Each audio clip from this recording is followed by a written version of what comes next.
Here in Santa Fe, New Mexico, we still have White House spokesman Jim Caldwell detained by travel restrictions. He's experiencing a little cabin fever, and he's agreed to come in and share with us some of the national developments concerning the coronavirus.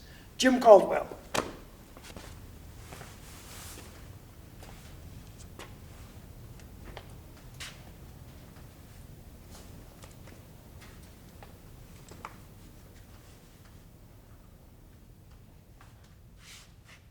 Hello everyone. I can't see you out there, but I know there's a lot of you out there.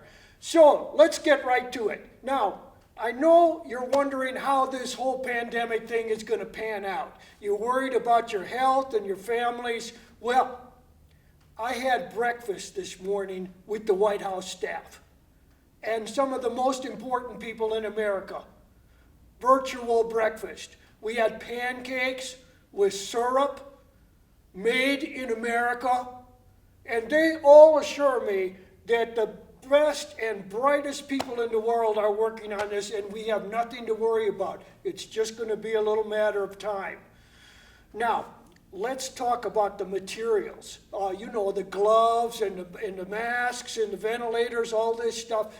Some governors had this crazy idea that the federal government is some kind of storage facility.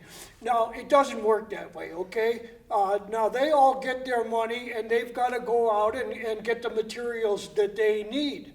Now, we also have some money, and thanks to you, we have more money than they do. So we can usually win those wars. It's a competitive thing, and that's what America's all about. Of course, some of these facilities that make these materials are going to do really well for themselves. But that's part of the American deal, okay?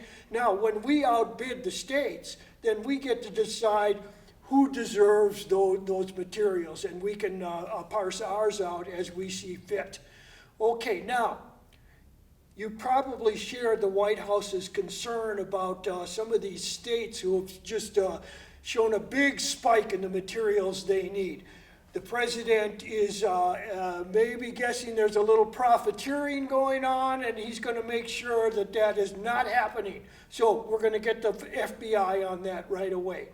But the big issue is when we can get back to normal, when this thing is going to be over. Now, you already read about that the president wisely listened to the medical experts, and he's put aside the idea of an Easter endpoint to this thing. However, we're talking with some of the religious leaders in the country about changing the date of Easter. I mean, why not? We changed the date of presidents' birthdays. I think under the circumstances, it would be a great idea. And Easter is the perfect thing with the resurrection and all the symbolism concerned, of course. Now, if we don't get this done in time, we can just look at the calendar at what's coming up next. I mean, there's May Day. But, that probably wouldn't sound so good. And then there's Cinco de Mayo, but we can't have that with all the criminals coming over the border and all. Mother's Day would be good, but what we're really looking at now is June 14th. It's a Sunday, just like Easter, and that, of course, would be a great time, and it happens to be the president's birthday. Now, this would be a great time to end this pandemic and get back to normal. In the meantime, what we're doing is we're getting rid of some of these unnecessary regulations so that when the economy comes back, it can come back with a real fierceness. If any of you have noticed the sky nowadays, that people aren't driving, we don't need to protect that anymore. It's clear as a bell. We're also making sure that we get some really good judges on the benches so that we can be sure that we're not going to do this mail-in voting thing in November. That's a bad idea. We'd have criminals from all over the world messing with our election, okay? So I want everybody to just follow the distancing protocols.